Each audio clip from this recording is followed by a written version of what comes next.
Hi, middle schoolers. I hope you've had a wonderful summer or are still having a wonderful summer, depending on what point you're watching this video.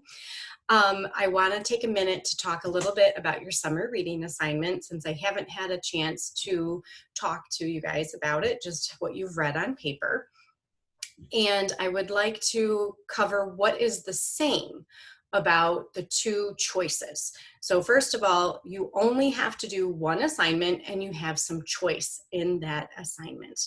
So the first thing you have to do, no matter which choice you do, is read a book. Summer reading, right? And on that paper that was given to you are some book suggestions.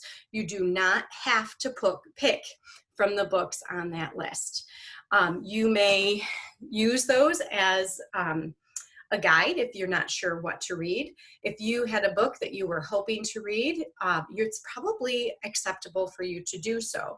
I would like it to make sure that it's a novel and something that's appropriate for middle school and for your reading level. And everyone's going to be at a slightly different spot for that, and that's okay.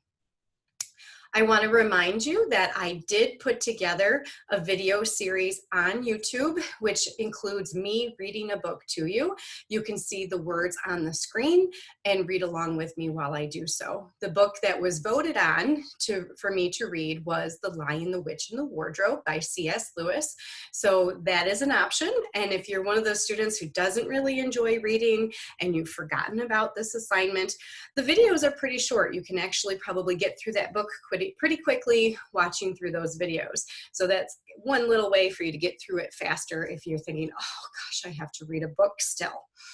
The second thing that is similar for both assignments is that you do have to write a 5-paragraph essay. And I know we hear that and we go, oh, 5 paragraphs? No. It is the same for both so that you have the same amount of writing. A lot of times you will look at one of those assignments and go, oh, this one's easier. I don't have to write as much. That's not exactly true. It's your thought process on how it goes and what your options truly are. So the 5 paragraphs, this is how I want you to think about it. The first paragraph is an introduction to your essay.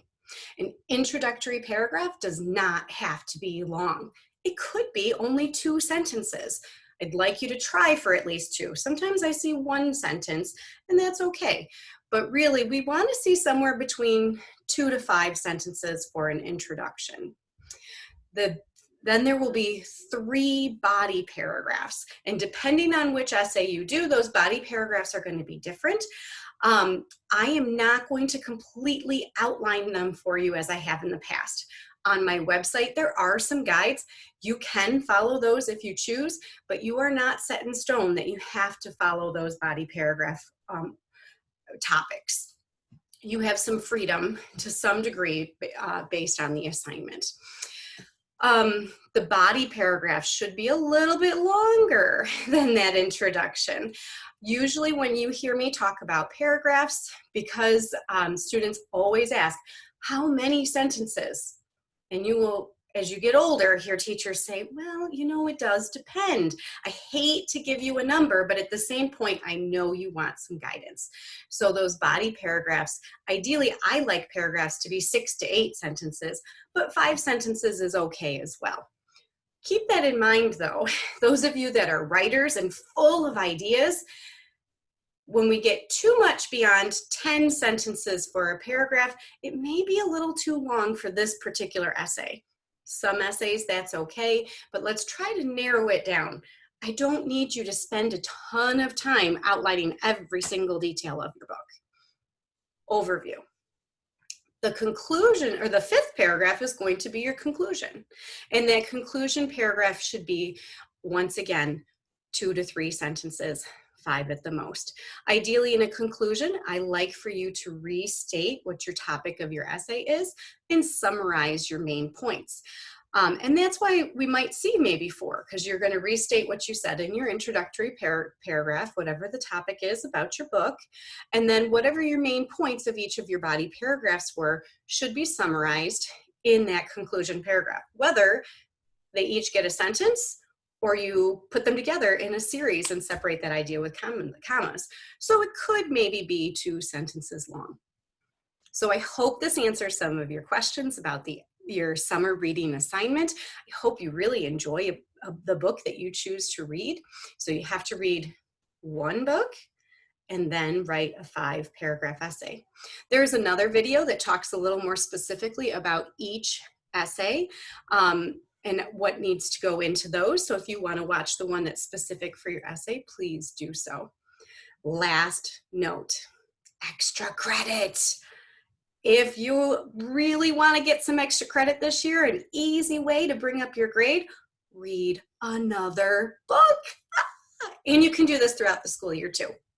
So if you didn't get it done over the summer, it's okay. But the only extra credit that I offer throughout the year is reading. The reason you have to write an essay that goes along with it is because I don't know what's in your brain and I didn't sit with you while you read the book. So you have to give me some proof. I will take 1 extra book per quarter. So you have 1 that's required for the first quarter, that's in our summer reading, that'll be due within our first module of work. And the other ones are extra. You can do 1 per quarter. So at most, you can read 4 extra books, earn extra credit for the quarter. If you haven't finished your summer yet, I hope it's great. Finish it up and have a lot of fun. If we're already back to school, I can't wait to see you, hopefully in person soon. Have a great day.